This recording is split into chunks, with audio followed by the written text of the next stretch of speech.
So before we get started, here's a better picture of the card. Isn't that gorgeous? Really, really dimensional. Show you just there. Loads of dimension, loads of texture.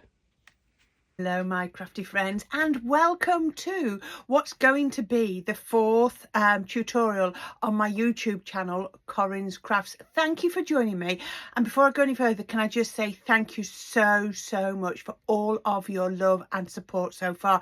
Every subscription, every notification check, whatever you want to call it, every lovely comment are all so much appreciated.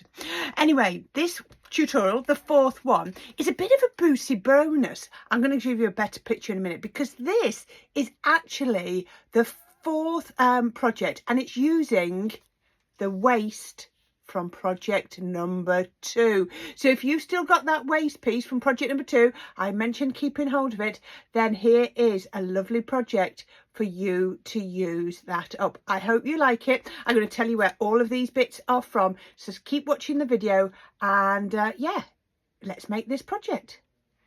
So do you remember my second project that I made?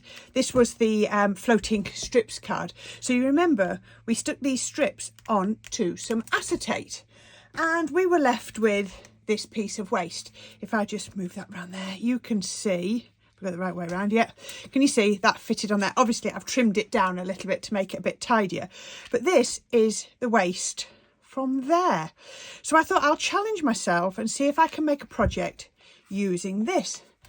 Let's see if you like what we can do. So I'm going to put that to one side because that's all done. There's nothing I need to do to that. That's just the leftover piece.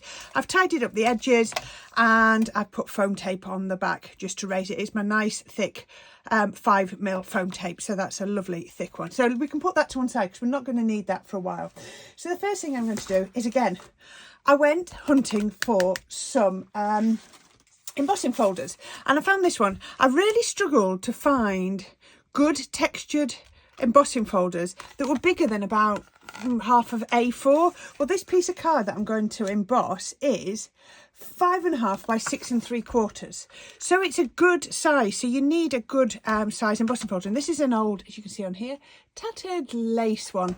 So it's just, I wanted something with texture, nothing too in your face, that was then going to fit a large piece of card in. So again, what you would do with this is you would do your 2 plates. It's a 2D cutting folder, so that's all the plates I need. If you want it a little bit more embossed, then put your metal shim in as well. And when you've embossed that through your die cutting machine, that is what you're going to have. So it looks really nice. That is in fact I think that's the deboss. Is that the deboss? No, that's the emboss. That's the deboss. But that's really nice too, isn't it? Yes, that's definitely the deboss. That's the emboss. So you've got the alternatives. So you've got the raise and the low. Whereas on that, yeah, we're going to use the right side.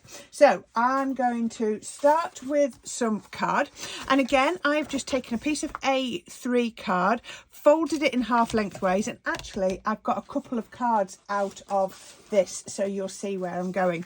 And onto there, I'm going to put some gold. You'll see why I've cut that out in a minute. And I've got some lovely raspberries, so let's pop those on first, and then we can be putting the other bit on. I'm just doing these bits first so that everything can be drying off, so it's really easy. Hopefully this will be a nice, quick, but a little bit different video for you. So, and again, we're going to be doing some flowers on this one, so a little bit different to the flowers I did on my third card. Yeah, I want to just try keeping it shaking it up all the time and making each one different. So there's my gold, so you can see that's on there. Then I've got my raspberry. This is a linen card. I am a bit partial to a linen card. I once upon a time probably used a lot of pearlized card, but now I think linen card is possibly one of my go-tos. It's very elegant. Now I've only gone up by 1/8 of an inch on my mats and lace. Don't worry about that, that's going to be all covered up.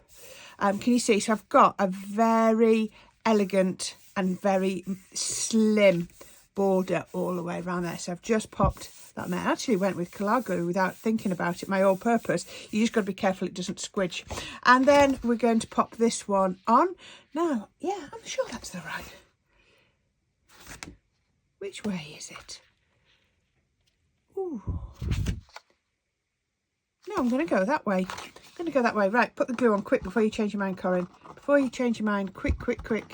Put that glue on. Again, I'm going in with my all-purpose because my all-purpose is going to get into all of the little grooves and the nooks and the crannies, and they'd be perfect. So we can pop that on there. That's going just like that. And good old trusty brayer is coming out, and it's just squidging all of that glue. So all you just want to do, just wipe round the edge and make sure there's no glue seeping out to make a mess. There we go. There you go. I can't flatten emboss just with a brayer. Oops. Yeah, and I can also drop my own brayer, my brayer as well. Right, so that is my card blank. So we're going to leave that there, and in a little while we're going to be popping this on to here, just like that. Actual fact, we could do that now, couldn't we? There's no reason why not. So foam tape's on the back. If you don't want to take the backing off all your foam tape, I always say this, you don't need to. As long as you've got enough to adhere it, then you'll be absolutely fine. So we can pop this here. Now I've not actually made this up first. Magic of camera actions, it'll look like I have, but I haven't. We're going to be adjusting this as we go and just see where we go with this design. But I just wanted to be able to use up some of those bits. It just felt like such a waste. It was such a pretty waste. There's some waste that you just think, oh no, I can't use, but this just felt like such a pretty waste.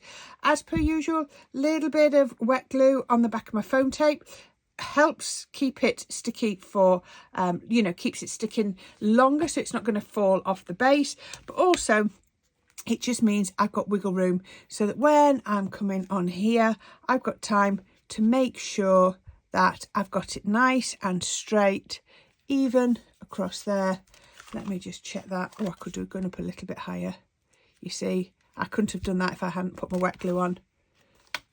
Let's just go. There we go. Just trying to make sure. I'm trying to get roughly the same border all the way around there. And obviously I've got a bigger border here. Now, if you wanted to, you could have done a square card because I've managed to cut that off fairly square. But I'm thinking we'll just try and extend it a little bit longer. I'm naturally a larger card girl. There we go. Right, I'm happy with that. So that can all be sitting nicely and drying. Now, what I've done is I've cut a gold circle out, I nearly said square, and then the raspberry. So those are the ones that you saw come out of the middle of the cardstock. And what I've also got is I've got a circle of white. Now this is in fact a stencil. It's not a die, it's not an embossing folder, but we are going to do an emboss with it. Now on this side, look, you can see it's where I've used a little bit of repositionable adhesive. So what I'm actually going to do is I'm going to do this from the back, because that adhesive, I don't want it to get stuck onto my card. So I find that that is roughly where I want it to go. I'm going to get some tape, and this is used tape so that it doesn't stick too much. So I've just taped that down into place. So I'm going to get my plates, and I'm going to get my first plate, and onto there, oh, you can just about see that, yeah, onto there I'm going to put my rubber embossing shim. Then I'm going to pop these on. So I'm putting the shim no, get it the right way around. I'm going it that way around. Think it through, Corrine. So it's cardstock first, then stencil up, because what that's going to do is it's going to push this rubber embossing mat's going to push that cardstock up into there. So we don't use our magnetic shim when we're doing embossing, but we are going to put on our clear cutting plate, clear shim or plastic shim, and our final cutting plate. Now I'm going to pop that through my die cutting machine. We're going to see if that is enough of an emboss or whether we need to put any more shims in. So we can take this off on there. Oh, I can see that's through. That's perfect. That's absolutely perfect. So should we have a little reveal? you have a little reveal? And look at that. There we go. Look at that. I have got now the most perfect emboss. I love this because it's in a circle shape. So that now can fit on there. So what I need to do is I've just got my big wheel of foam tape in, and I am going to put some links to where I get all my foam tape from. You're just going to have to bear with me, everyone. It's taking me longer. I have other things going off as well at the moment, as well as doing my tutorials. It's taking up quite a lot of my time. Soon as I can, I will get all of my links to where I get this foam tape from. Now this is just a 1mm foam tape because I've put it underneath all 3 layers. And what I'm going to do is, can you see, I'm cross, so that one's going one way and that's going the other way. So I'm just going to make sure, actually I don't trust myself, I just want a little bit of wet glue on there, otherwise this is going to grab. And I want it to give me a little bit of time. Which way round did I have that? And that's going to go on there. It's quite hard to do when I can't put my head directly over it. And then my second layer, you can put as much foam tape on as you want. I've even seen people cut little discs of foam out as well. That will help to raise it. Or you could be using your foam pads. I just like my rolls of tape a lot. There we go. So I'm just going to go again in the opposite direction. There we go. So we've now really sort of strengthened that, and that is going to go in the center of my card. So we're just building up each layer as we come to it. So we can pop that into here, and I should have said I've just used regular nesting circle dies to cut out these. So you can just see I've gone down concentric sizes. So I've got 1, 2, 3, 4, all the next size to each other, just to cut those. So again, nothing fancy, just regular size. Now look at that. That's when you do it from an angle you can't see. That was not in the middle, was it? There we go. That's much more central. Press that down. Again, we're going to leave that to dry. So it's coming along lovely. We could be doing all sorts with this, couldn't we? So pop that to one side. Next, I want to make some flowers. And again, I had a look. Now, you're actually going to see quite a lot of things from my own signature collections that I did a few years back. But for this one, I'm actually using these from Dreamers. I must have had these a good few years. I don't know how long I've had them, but it's been a little while now. So I am going to come in with a rocker block. I'm going to come in, oops, with some card that stuck to my desk. There we go. Let me get that. Just some regular stamping card. You could be using your alcohol sort of proof card if you wanted to, or you can just use your regular card. It's entirely up to you. And oh, I've lost my little stamp. There we go. Let's move these around. So this is just to get them stamped out, and I'm going to use an alcohol proof ink just because I'm going to colour these with my alcohol pens. So we can just stamp on there. There we go. And then I'm going to bring this, I've put it onto a mat just so that I get a better impression, and we can press that down there, make sure it's all pressed down, and there we go. Perfect. And then you have to cut them out. Now, I'm not going to sit here and cut them out because that's not much fun for you, but you can see here I've cut a few out. I need a small one and a small one there, and I've cut some of the foliage out. So I've just done that. Now, the other thing I want to do is, actually, last night when I was shaping these, I realised that this is going to be better if I cut down those bits there as well. There we go. Just going to help me to shape them a little bit more if I cut down there. So I've cut around the outside. Now, if you have got something like your electronic scan and cut, something like that, then you will be able to use that to cut. Now, obviously, I'm not saying you save the shapes to the scan and cut, because that's obviously could have copyright issues, but what you can do is just use it to cut them out, and there's no problems doing that at all. So which are the ones I've cut? So taken those there, and then I'm just going to get 3 of my alcohol pens. Let's get that out of the way because it's a little bit distracting. So I've got 3 of my alcohol pens. I've got pale pink, magenta and light green. You might have whatever brand of pen you have got, you'll be able to use. I've got so many. I might actually try getting some of my other alcohol pens out and having a look. But these ones were just so handy, and I like the brush nib. It just means I just find it so easy for blending. So with this green one, I'm not doing anything fancy. I'm just colouring in the foliage. There we go. You can go up and down the stem or whatever, however you want. Now with the flowers, I'm going to do them both the same. So I'm going to start with my magenta blend. I'm going to start with my MG3, which is my middle one of these, and I'm just going to do little flicking motions up here. As I said, this is regular, just your normal stamping, multi-purpose, everyday card. So although I'm going to do a bit of blending, it's not going to, you know, I'm just still using my alcohol pens. If you really would prefer, like I say, use an alcohol paper like your Nina or something similar.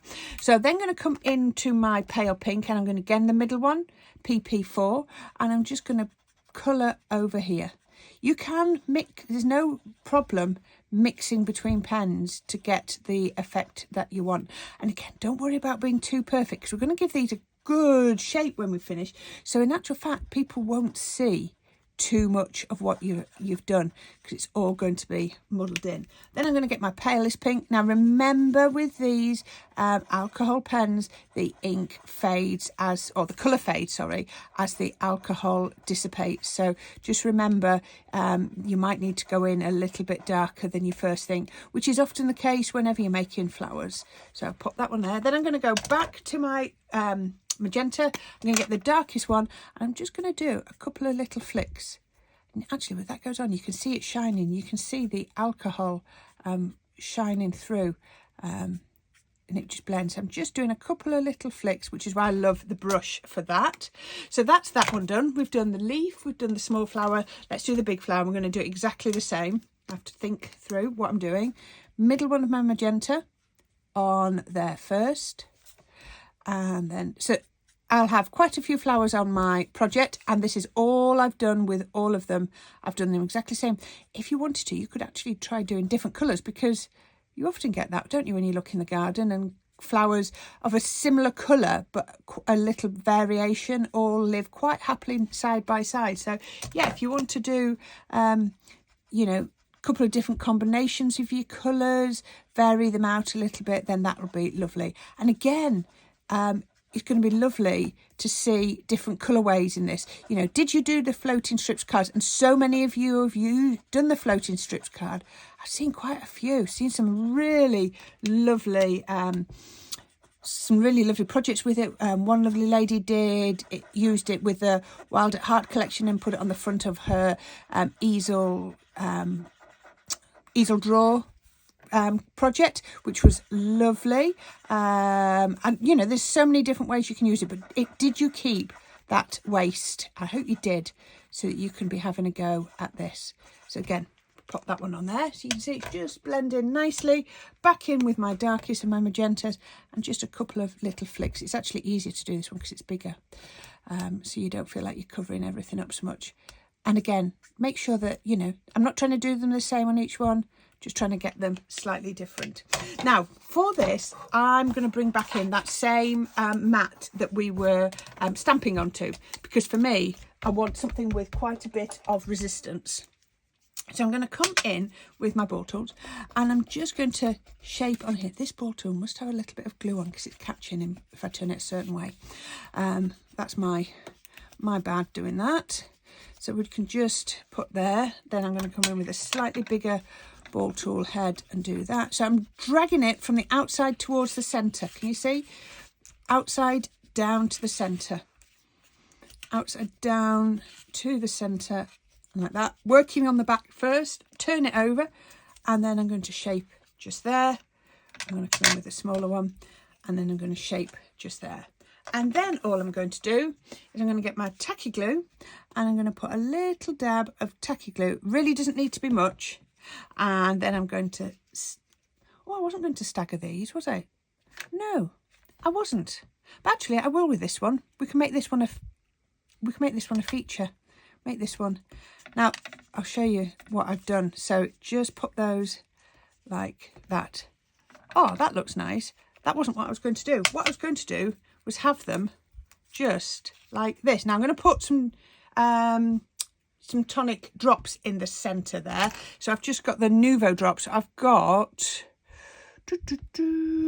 sugared almond, but I'm not actually going to put it on because these ones have dried because I did these a couple of days ago. This one won't dry. I'm going to put it on once it's on the project. So I've got single ones. I've got quite a few. I don't know why I put those together. I know why, because I was doing something else a few minutes ago. And I've got my foliage, got plenty of that. And we can go, that's going to go on the card in a minute.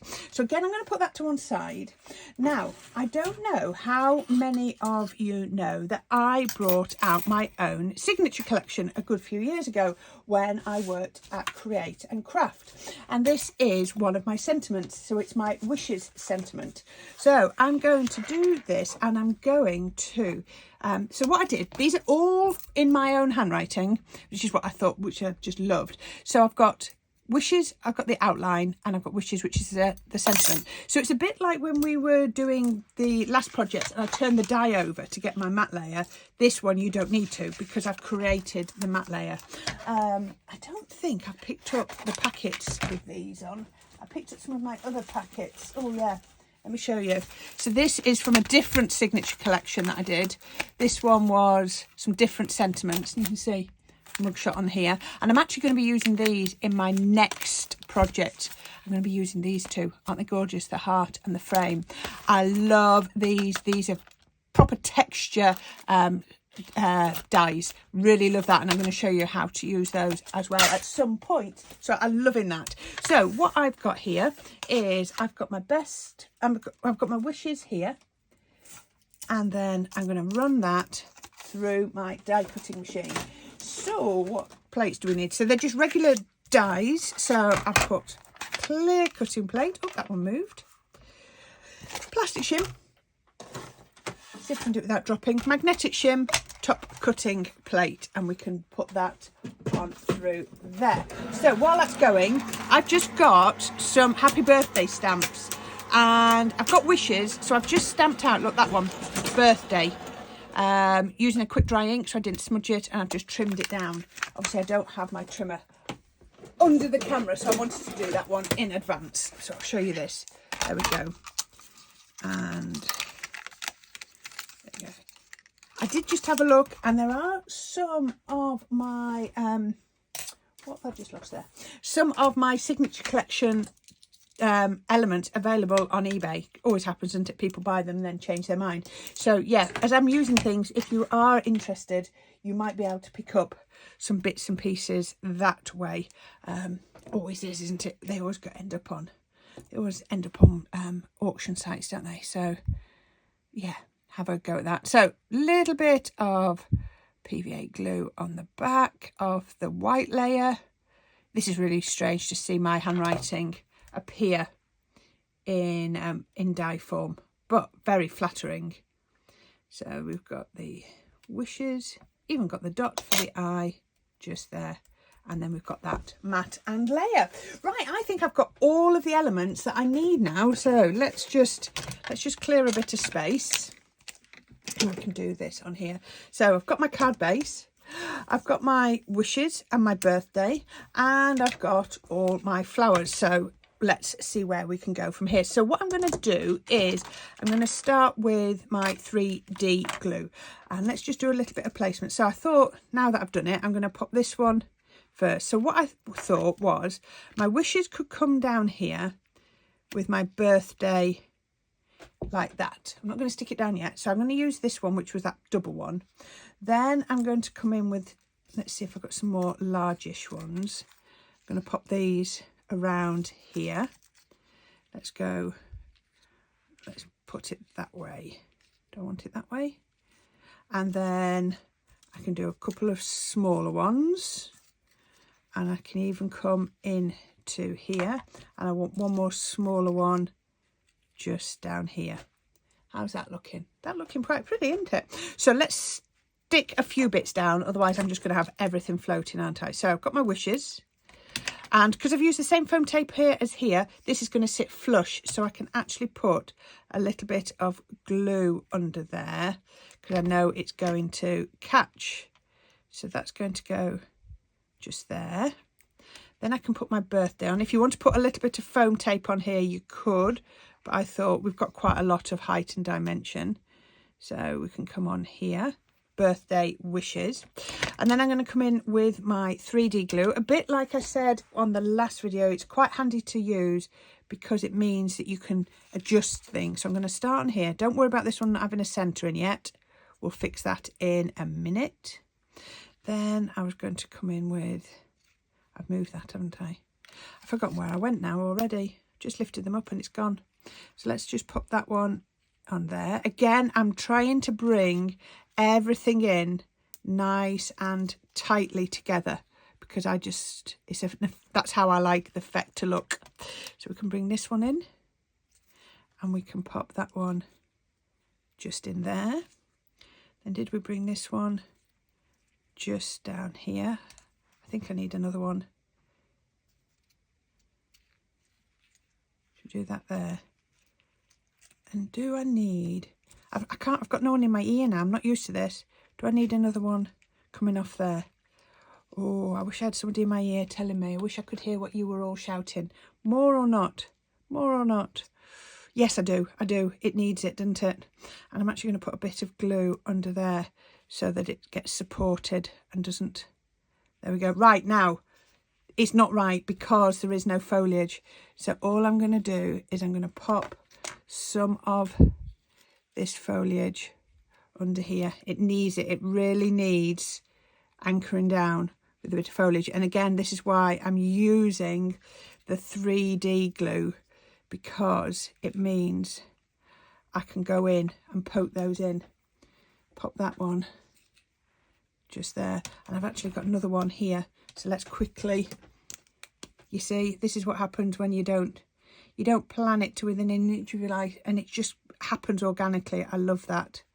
So we can pop that onto here. Little bit of colour. Now you can actually stamp these onto coloured paper if you wanted to save colouring them. That's another way to do it. And then I'm going to pop that one I'm going to have it coming under there. Right, there we go. Now, as you see, I've already put centres in those. This one hasn't because I've just done it, but I knew I'd smudge it if I didn't. So what I'm going to do is just put a little bit in the centre there, and that will dry. And then the final thing, and I keep getting asked these again, pin flare pearl ones. Let me give it a good shake. I always need to give it a little bit of a test. Oh, let me find a little bit of scrap. There we go, straight into the bin. So we've got a little bit of scrap there. I always like sort of get my eye in, get a feel for it. Come on. Oh, it needs a pin. Needs a pin. Where are we? Ah, I can feel that. That's better. Give it a good, there we go, it's coming through now. There, right. Always get a good feel for that. And then I'm just going to pop a few random.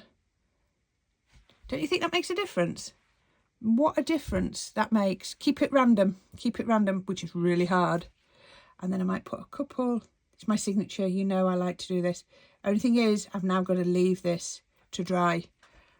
There, that's it. I'm going to walk away, Corrine. Don't do any more, because I could go up here, couldn't I? But no, I'm going to walk away and leave that. How do you like that? Right, we've created that together. I've used embossing folder on the back. I've used a stencil to create this. This is our waist, my signature collection, and some Dreamers flower stamps. But I'm sure you've got lots of floral stamps in your stash somewhere. So please, please have a go. See what you think, but I'd love to see how you have used your waste from your floating strips cards. Please show me and share with me. I'd love to see. And until next time, happy crafting. Speak to you soon. Bye.